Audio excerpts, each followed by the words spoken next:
Thanks for tuning in to Gene and Roger Talk Movies. That's Gene. I'm right. Roger. That's Roger. Today we are talking about The Ugly Stepsister, which is available on Shudder. Right now it's a new release. Yeah, 2025. The Thing, Norwegian film. The Thing, I will point out, there's two versions of this movie floating around on Shudder. Yes. There's an English dubbed version or the original language and subtitled version. Of course, I watched the subtitled one. Yes. Because, Gene, the only time I'm going to give a pass to an English dubbed version is 60s and 70s era Godzilla movies because it's part of their charm. Yes, exactly. Nothing sinks and it's all just beautiful. Yeah. Right.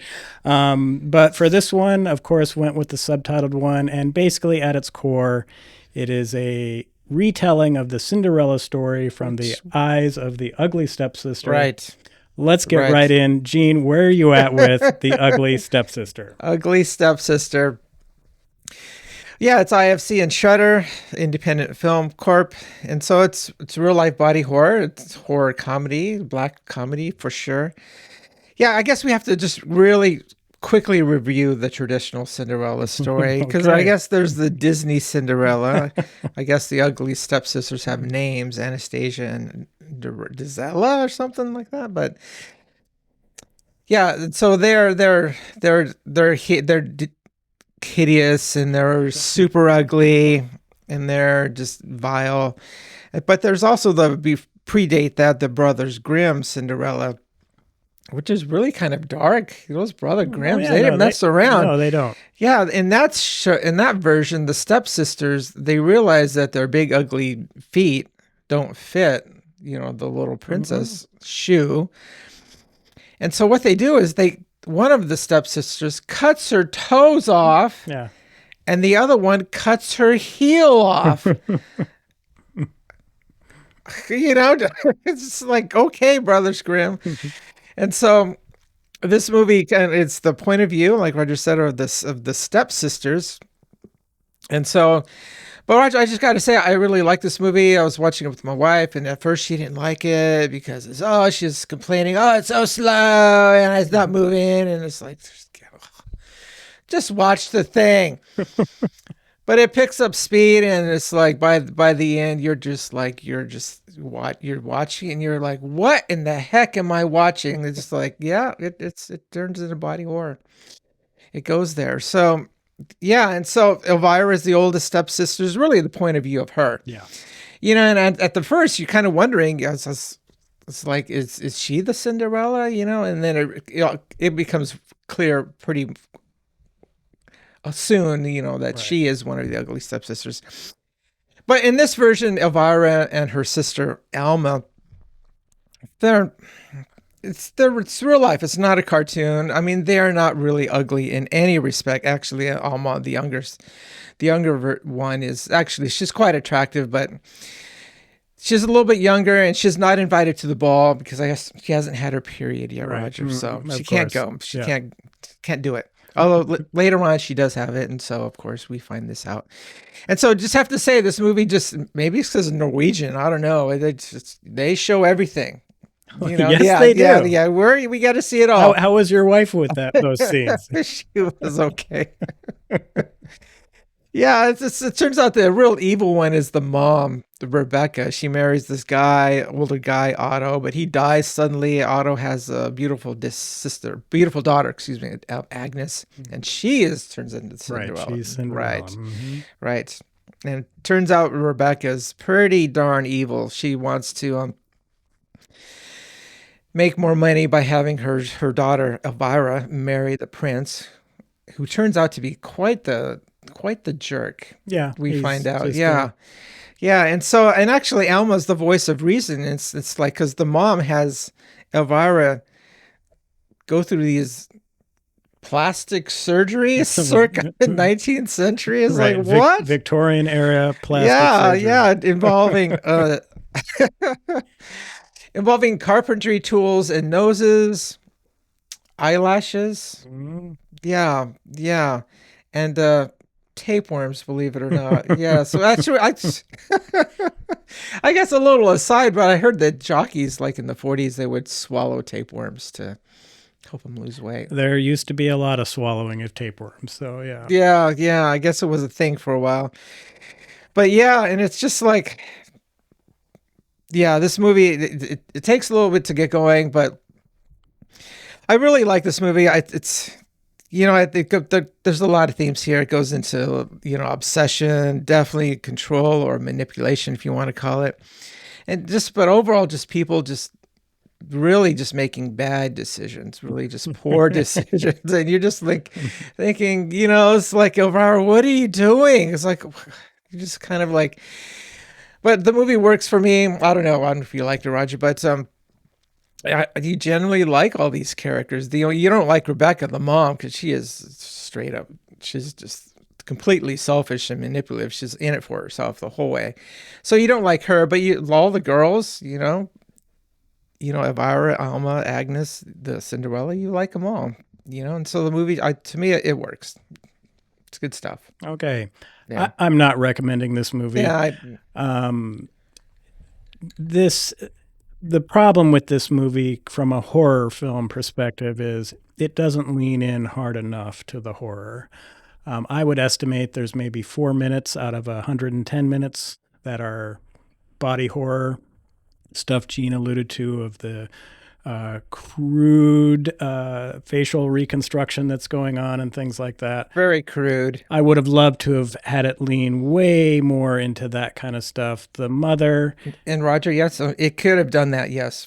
Quite easily, actually. Yeah. And I think the mother is, she sees everything as a commodity to be bought and sold, including her daughters. Right. When the youngest one has her period, she keeps that hidden from everybody because she does not want to be on the menu for sale from her mother. Right. But I think Gene said, yeah, your wife was saying it's so slow. Yeah, that was my problem with this movie too. I started checking the time on this film, surprisingly, it's 108 minutes at about the 20-minute mark. And I was like, you're kidding me. We're only 20 minutes into this thing. It tries to be a fairy tale along the lines of the Brothers Grimm's story. Here's a visual interpretation of that.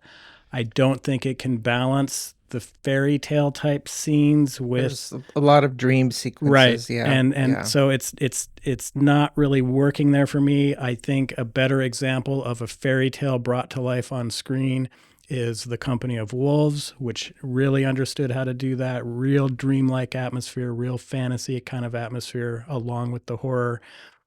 There's just not enough horror here. I think they spend way too much time in the finishing school where they're showing him how to dance seductively Roger, and all this. She's got to go there to get ready for the prince. Right. And they could have had one scene of that, but there's like 4. And then there's the big dance sequence at the end, which is all colorful and all this stuff. And another dream sequence from Elvira. Yeah. And it's just, it's not, I want my horror to be horror. And this is not it. And the skeleton of a really amazing horror movie is here. And the director, I did read about her briefly, where she was inspired by David Cronenberg. Well, if you're going to be inspired by David Cronenberg, go all the way. Don't spend... Yeah, here's her directorial debut on this. Yeah, don't spend 4 minutes on the body horror. Spend 90 minutes out of your 110-minute runtime, right? And so I really enjoyed the very end sequence where she's kind of falling apart. That's pretty cool, but it takes you 108 minutes to get to the last cool part. So no, not recommending this at all. Did not have a good time watching this. I did like the fact that this director, and of course foreign films in general, are not afraid to show male genitalia, which is there you go, just it's just right there out of nowhere, right? And of course, American films, that is a rare thing for them to touch and touch. That's hilarious, but it's a rare thing to see on screen, and so so that kind of can be like, whoa, that's really shocking all of a sudden out of nowhere. But the film as a whole, just too slow. I just think tonally it's wrong as far as trying to meld the fantasy element or the fairy tale element and just doesn't lean into the body horror enough. And so, yeah, never watching this again on any level. Don't recommend it at all. I recommend it. It has great production values. The makeup's great. So, but the fantasy I'm okay with because it's all told from Elvira's point of view. And so she's reading this book and she has these but visions of what her relationship is going to look like, of what marriage is going to be like. And she's just completely just out there, not really understanding, relationships, how they work at all. But we see a lot of dream sequences from her, and that's the fantasy element.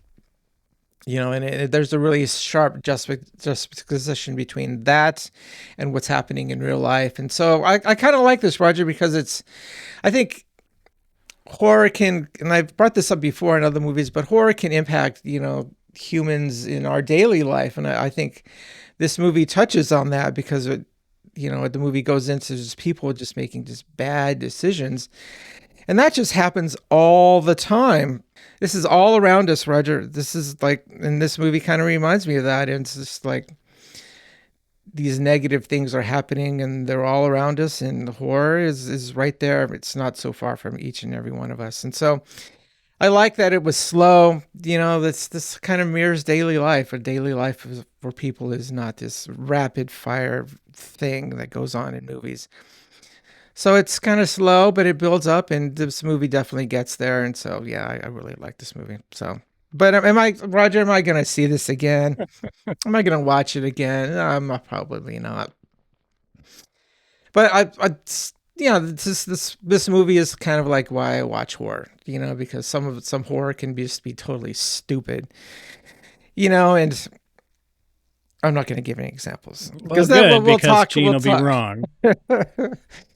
But it's just some horror is just stupid, but then other horror is thoughtfully made, and I think this is an example of that. So, yeah, it's a thoughtfully made movie. It's not right for a horror film.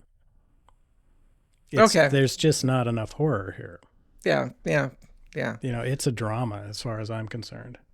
No, there's definitely horror. Yeah, 3 minutes. It gets there, for sure. A rotting father that they never really deal with. Well, that's part of like the dispute between the mom, Rebecca, and Otto. She has the money. Actually, it's Otto's fortune, whatever he had, kind of dies with him. And actually, they show that these accountants, they come and they take it away. And so whatever money they have is left for Rebecca. So she, I have the money, so I guess she has control now. And so she never buries Otto. No. They just, it's kind of funny is that they just put him in a room and they just leave him there. Yeah, he's just there. Even though he's got maggots and all this stuff. Yeah. And But it leads to an interesting sequence where Elvira tears up Agnes's dress, but then there's these silkworms. They come and they repair it. Yeah, which is kind of like the fantasy element. So, but Roger, I give this movie a pass for sure. And that piece right there was a much better representation of how you can appropriately meld a film and a fairy tale. They just didn't do enough of that. That's very reminiscent of some of the stuff that was happening in The Company of Wolves, for example, where the silkworms come and they're doing their thing. But and they fix her dress again, and then she wears it and she wins the 20 seconds out of a 110-minute movie. No, just not working for me. Yeah, don't waste your time on this. Yeah, watch it. You should watch it. Gene, anything final to say about The Ugly Stepsister? Yeah, I like this movie. So, but watch it. I don't know. Roger's okay some of the times. Yeah, the Ugly Stepsister doesn't start out as ugly as she ends up. Let's put it that way. Yeah, I think the actress at the beginning they timed it out. I think she's probably put on weight, and then as this is in common, actors and actresses they manipulate their body for the role. And so you can see kind of she loses weight as the movie progresses, yeah. But she was pretty bad off at the end there. Well, I read about this is that, you could actually put a tapeworm in your body and it will help you lose weight. but it has tremendous side effects, Roger. Yes, it does. For example, but the tapeworm takes cannibalizes your body. It gets in all of your intestines, and it takes all the nutrients from all the food that you're eating. So that even though you're eating like crazy and you're kind of losing weight, all that nutrients goes into the tapeworm, and your body suffers because it's not getting any proper nutrition. And so, like in the movie, Agnes's hair's falling out, her teeth get weak, her complexion goes to yeah, she's not looking healthy at all. Yeah, and that's what would happen if you're taking tapeworms. Yes. Yeah, not recommended. Yeah, not recommended. Please don't do that. Stick with Ozempic or whatever the thing is now to lose weight. But or just have some good lifestyle changes. Incorporate healthy eating. Yeah. Work out a little bit. You don't have to be like Schwarzenegger. We're Americans. Give us the shot. Gene, any idea what we're doing next week? I did no research. I got no suggestions, right? Okay, good. Well, after having to sit through Ugly Stepsister, I am assuming it's my pick next week. Yeah, your pick. Okay, yes, so I will determine what we're going to watch. Well, what is it? I don't know yet. What do you mean you don't know? I don't know yet, but it's going to be one of those movies that Gene's probably going to hate, even though it's amazing. Just something that kind of makes sense, Roger. Yeah. Oh, horror. Some of the best horror doesn't make any sense at all. Yeah, I could say name. I could list off right now 5 titles that are just ridiculous, but that Roger loves and I hate. Is one of them Event Horizon?